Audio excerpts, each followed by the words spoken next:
Wyatt Langford just pulled off an insane speed run through the minor leagues. And normally you'd think, alright, that was a little fast.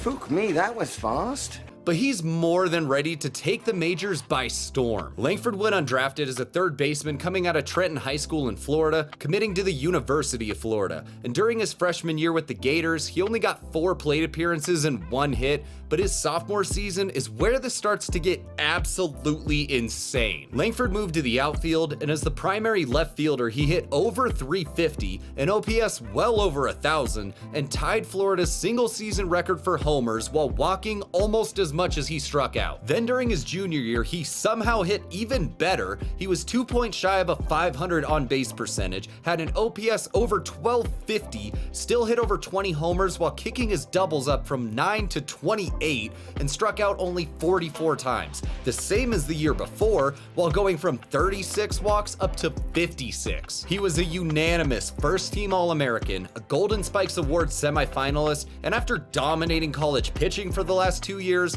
it was finally time for him to make the leap to professional ball. The Texas Rangers took Langford with the 4th overall pick in the 2023 draft. Yeah, last year.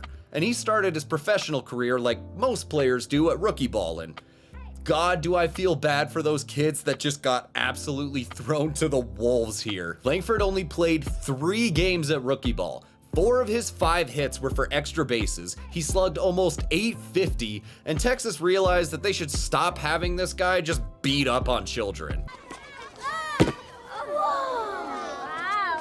Now you're all in big trouble. They moved him to the High A Hickory Crawdads, which, awesome name by the way. This was his longest stop in the minors. In 24 games, he had 8 doubles and 5 bombs, an OPS just shy of 1100, and he walked as much as he struck out with 18 each. This dude just continued to dominate pitching. He did it in college. He was doing it at the lower levels of the minors, so he kept doing it even when the Rangers kept promoting him higher and higher. Texas promoted him again to the AA Frisco Rough Riders for the last 12 games of the AA season, and all he did was hit over 400, got on base over half the time, once again had an insane OPS over 1250, and walked more than he struck out again. What the hell is this guy? So after this, the Rangers also had him play for AAA Round Rock during their last 5 games. Now, he didn't homer in these games. What? No. But 3 of his 7 hits were doubles. He had an on-base percentage over 500 and an OPS over 1,000 again, and walked as much as he struck out. This is ridiculous. Langford made it all the way from rookie ball to AAA in just 44 games. And normally I'd be against a team speed running a guy through the minors like this. Hell, I've knocked the Angels before for doing this exact same thing.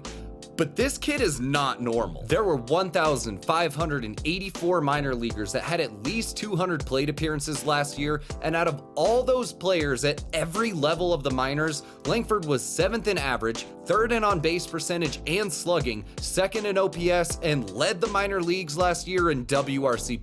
This was an absolute tear through the minor leagues, and it put Wyatt Langford in the number 6 spot on MLB.com's top 100 prospects coming into the 2024 season, when he was gonna have a pretty solid shot at making the big league club. The Rangers had already thought about bringing him up near the end of 2023 when right fielder Adolis Garcia was dealing with injuries, so heading into spring training as a non-roster invite, he was already plenty on their radar. This time, he made sure they couldn't keep him down again. Langford came into spring training this year and went off again. He ripped 6 homers in 21 games, and apparently it's just impossible for this guy to have an OPS under 1,000. Texas had seen enough. Wyatt Langford would make the opening day roster, and he's expected to be the primary DH with some time in the outfield too. So that tells you what they think about him, because they're willing to have him on the major league roster and give him consistent playing time based just on his bat alone. And as I'm writing this, he's gotten off to a pretty slow start to his MLB career, but don't let that fool you. This dude has the tools to be special. Especially when he doesn't have Angel Hernandez ringing him up without a single pitch being anywhere near the strike zone, but that's a whole ass rant for a different video.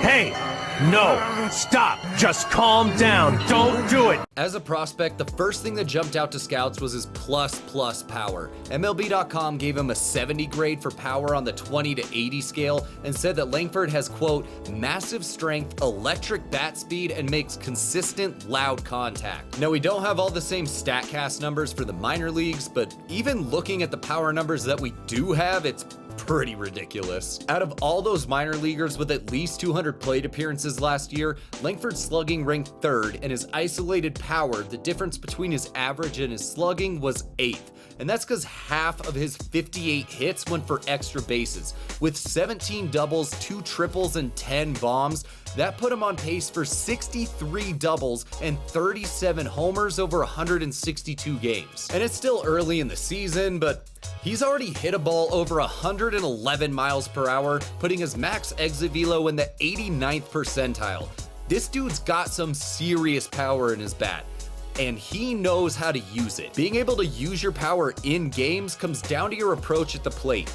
Knowing the strike zone, being able to recognize pitches and make smart decisions about which ones you should swing at and which to let go, so that when you do pull the trigger, you're getting something you can destroy. Anytime that you walk more than you strike out, you're doing something right. That's why I mentioned it the couple times earlier, and since his junior year at Florida, the only time that he struck out more than he's walked was during his 3 games at rookie ball. Every other level of the minors, he at least walked the same, if not more than he struck out, with both his walk percentage and walks per strikeout in the top 5% of the minors last year, because he's up there working the count, staying within the strike zone, and until he gets 2 strikes, he's making sure that if he's gonna swing, it's a pitch that he can do damage on. And so far in the majors, even though he's walked a bit below average and his strikeouts are improving, he's in the 86th percentile for whiff rate and the 82nd for chase rate. So those should get better as those pitches out of the zone actually get called balls.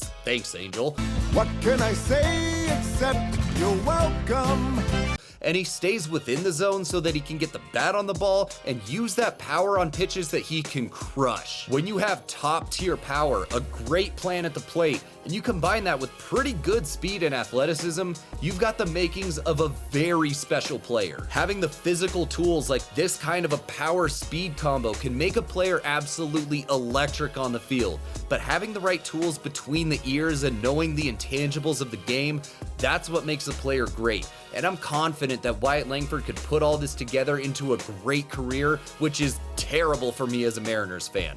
But let me know what you think and any thoughts that you have about Langford and where you see his career going. If you enjoyed the video, make sure to hit like and subscribe. And for more baseball content like this, you can check out the video on your screen now. Thank you so much for watching. Have a good one. Later.